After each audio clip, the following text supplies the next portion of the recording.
I remember vividly something that happened to me many years ago that really drove home this parable of the rich man and Lazarus to me in such a way that I was kind of ashamed of my behavior.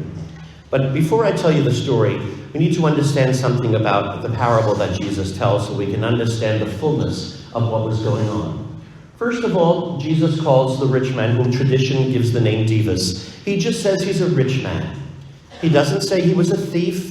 He doesn't say he practiced any underhanded policies or anything like that. We have no indication whatsoever that the man got his money any other way from honest living. He was good at whatever it was he did, and he made a profit. And it wasn't even a problem that he feasted sumptuously every day and wore the wealthy garments and all that. That wasn't the problem. The problem was Lazarus. Lazarus was sitting outside his doorstep, covered with sores, longing to eat even the scraps that fell from his table. And yet he didn't even give him the scraps that fell from the table. He was centered on himself and not on Lazarus. And then, of course, when eventually both of them died, Lazarus is in comfort in the bosom of Abraham, and Dives is in torment. And now we might be able to perhaps want to cut some slack to Dives and say, well, maybe he didn't know who Lazarus was. Maybe he didn't realize he was there. Except his response in the parable, when he looks up and sees Lazarus at Abraham's side, he doesn't say, gee, who's that guy up there next to you, Father Abraham? Nor does he say, I think I've seen that guy before. Isn't he the guy that I used to see once in a while sitting outside my gate? No, it's far worse than that. He says, Father Abraham, send Lazarus. He knows who he is. He knew Lazarus's name as he sat outside his gate each and every day and did nothing for him. And that's why he was in torment, because he saw Lazarus's real need and he did nothing to alleviate it. And now that he was in torment, he was demanding that Lazarus help him when he did nothing to help Lazarus. And so God's perfect justice is spelled out there to him. He says, hey, when you were on earth, you had everything and Lazarus had nothing. Now it's the reverse. And it's almost a lesson to him. And you expect him to do for you now something that you wouldn't do for him on earth? And that's a strong reminder to each and every one of us to make sure that we're reaching out to the Lazaruses in the world. And with that, I want to tell you about the story I mentioned that happened to me the summer after my first year in the seminary. I was only 24 years old, and Cardinal O'Connor had revived the foreign language study to deal with people here in the Archdiocese of New York who spoke foreign languages and needed priests to deal with them. Most of the men were studying Spanish, and so they were sent for 2 months to Puerto Rico or the Dominican Republic to work on their Spanish. But there were 4 of us, Father Bob was one of the 4, who were studying Italian. And so they sent us for 2 months to Italy instead. And it was an all-expenses-paid trip. And when people found out we were going there, they threw so much money at us that we had plenty of money to spend. And I was dropping money here and there for all sorts of different souvenirs and things to bring home. I actually needed a second suitcase to bring home everything I had bought. This was my first trip abroad, my first trip to Italy. Well, one day, the rector of the seminary where we were staying, it was a high school seminary, took us on an excursion to a place just outside Rome called Tre Fontane, 3 Fountains, and it's the place of St. Paul's martyrdom. And we went there, and as we entered the gate, there was an old lady sitting by the gate begging. She had a little basket in front of her. She had crutches. She had no shoes on her feet. A very old lady. And I had made a habit, since people had been generous with me, whenever I saw beggars or somebody here or there, I would throw them a coin or 2. Well, I went in my pocket to find the coins, and I had no coins. So I figured, all right, well, let me go in my wallet. I'll pull out a bill, and figuring they were still back on the lira at this time. I'll give a 1,000 lira note, which was worth about 80 cents. Well, when I looked in my wallet, the smallest bill I had was a 10,000 lira note, which was about $8 to $10. So, gulp, I wasn't getting rid of that. So I went up to the lady and said some very kind words to her, I think, and just said, I hope God will bless you, whatever. And as I walked away, I started feeling very guilty. I said, to throw something I would have missed and not even notice those extra coins in my pocket, well, that would have been nothing to me. But here I was talking about something I could spend on myself. This was a sacrifice, to be able to give money that I could have used for myself, but instead say, no, let this woman have it because her need is greater. So then I started deciding, all right, maybe I should go back and give it to her. I mean, I was dropping 10,000 lira notes left, right, and center to buy everything I wanted.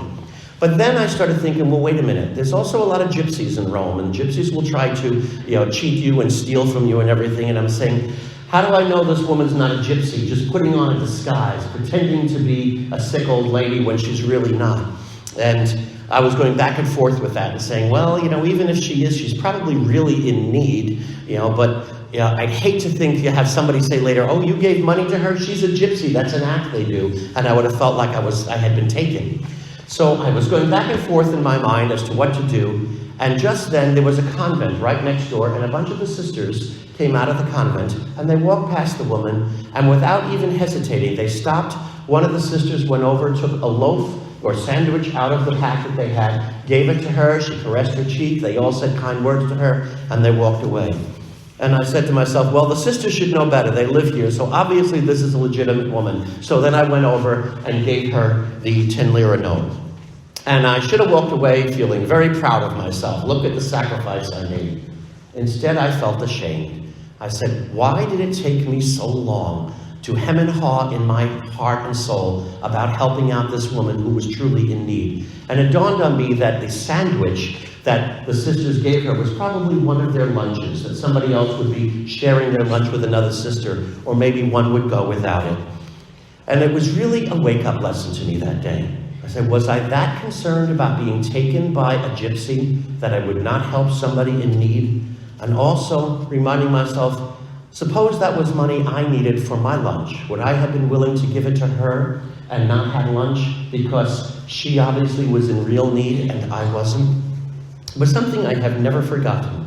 And every time I hear the parable of the rich man and Lazarus, I think right away of the same thing. My needs are met. One of the promises of canon law for a priest is that our needs are met. We're not living in luxury or anything, but we don't have to worry every night about how I'm going to eat, how I'm going to pay the bills. We're free from that so we can help the people who are truly in need and be here for our parishioners. But like anyone else, we come across times when we see people in need. And I always have to ask myself, whenever I hear this, am I pulling my weight? Am I truly concerned about the needs of others around me, especially poor people, people that I know are needing of help, even family members or friends that we know, are struggling? Do I ever try to do anything to reach out to them? And it's not just a matter of checking my tax statement at the end of the year to make sure that when I do all my taxes that I've given a minimum percentage of my income to the poor just to satisfy and say I did it. Am I truly concerned about the needs of people around me? And that's the message that the Lord gives to each and every one of us today. Now, all of us, our financial situations are very different. I know some people in our parish are struggling just to put food on the table, so they don't have great means. There are others who, thank God, the Lord has taken good care of, and they know, they have more ability than others. And I can honestly say here, kudos to you, because there are many people who do rise to the occasion. Every week when I take the money in, the poor boxes in the back are always full. So you've been very generous when it comes to the Vincent de Paul Society and other things. Whenever there's a situation looking for money, you're always generous with that. The Cardinal's Appeal, some people gave very substantial gifts to the appeal, and that's great. And so we need to all ask ourselves, am I doing whatever I can? Sure, one person's gift may not be as big as another's, but every one of us, even like remembering the widow's mite, can give something to help those who are less fortunate than we are, because no matter how bad we are, there's always somebody who doesn't have what we have. And the Lord does remind us that we are responsible for each other, like in this parable, or also as we hear in the story of Cain and Abel, when Cain slays Abel out of his jealousy, and God calls to him and says, Cain, where is your brother Abel? And Cain says, I don't know, am I my brother's keeper? And the Lord's message back to him basically is, yes, you are. My friends, we are responsible for each other's well-being, and we do have an obligation to worry about one another, and if we see somebody in need, to reach out to them. That's what Jesus even tells us in the parable of whatever you did for the least of my brothers, you did for me, and whatever you neglected to do for the least of my brothers, you neglected to do for me. So we do have a responsibility to each other. It's not just me and Jesus, as so many Christians would like to say, oh, I have a personal relationship with the Lord. No, we also have a community relationship with the Lord. And whether we like it or not, we are part of the church. We are part of the body of Christ. And we all have a responsibility to each other. And no one can put on blinders and just say, I just worry about praying to Jesus and not worry about the person next to me, which sadly sometimes happens. But there are other people I've talked to over time that, and I mentioned this when the Cardinal's Appeal was first coming along, or opening up this, and some people say, Father, I really would like to help the poor, but I don't know any poor people. If I saw poor people, I would be happy to help them. And they're probably very true. They probably don't see people. Maybe your neighborhood is wealthy enough that there's nobody around you that is poor. And sometimes maybe we might have a rare moment, but normally we say, well, what could I do? And we get the things that come to us in the mail and things like that, and we can't respond to all of them. We have to pick and choose which ones we feel are most in need of our help.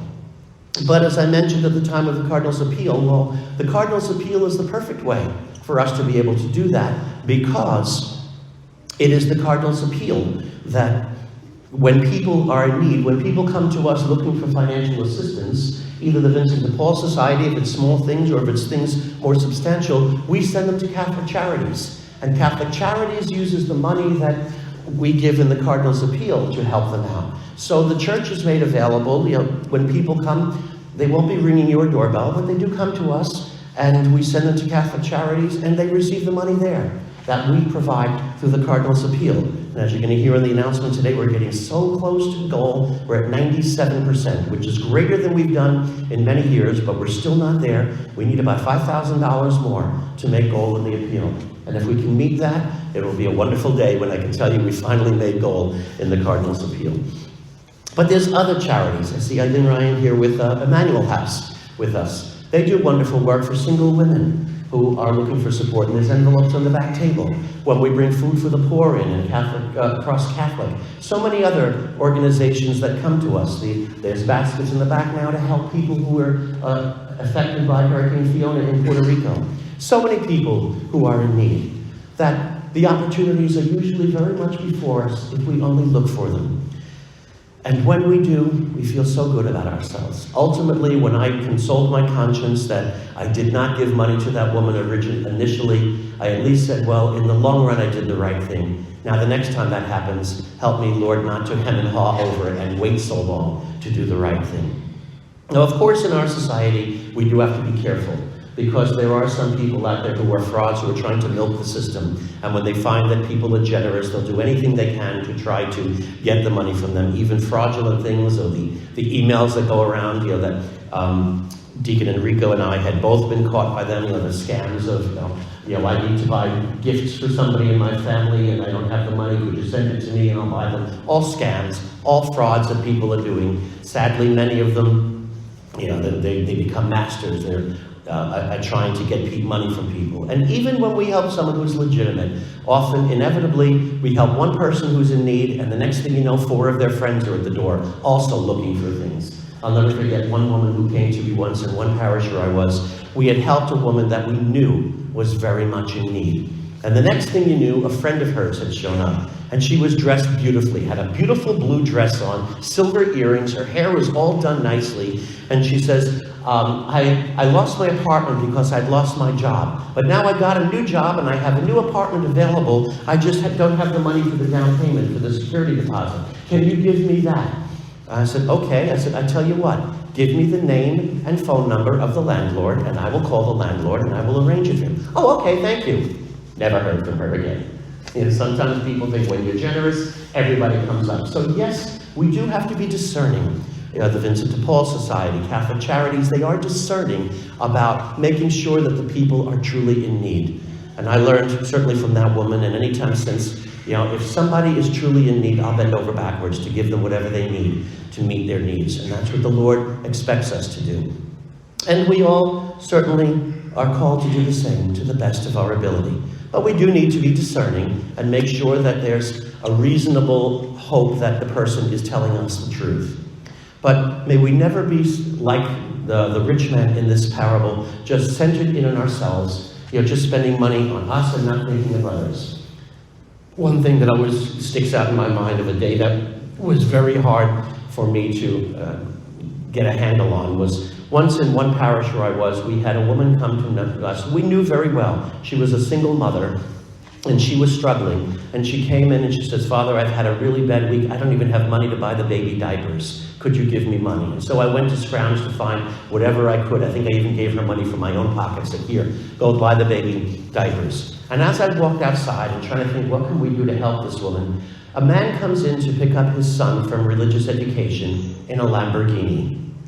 And of course, all the other kids are coming up, ooh and eyeing over this car. Oh, wow, wonderful. And the father was bragging, yeah, he goes, and I have another one just like it at home in a different color.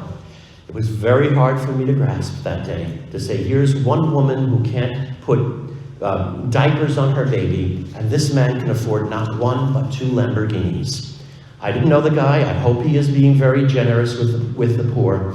But sometimes we know there are many wealthy people who are very generous, and many wealthy people who are very selfish. And there are many people who have moderate means who are very generous, and people with moderate means who are very selfish, and even those on the poorer side of things who say, oh no, I can't pay my bills, let somebody else take care of the other one. Anything, even a few cents like the widow's mite, whatever we can do to help someone in need goes a long way in our souls and before the Lord. Remembering, as the Lord says to us, whatever you do to the very least of my brothers, you do to me. And whatever you neglect to do for the very least of my brothers, you neglected to do for me. May we always be counted among the ones who do for the Lord, and not the ones who neglect to serve the Lord by serving those who are poor. May Jesus Christ be praised, now and forever.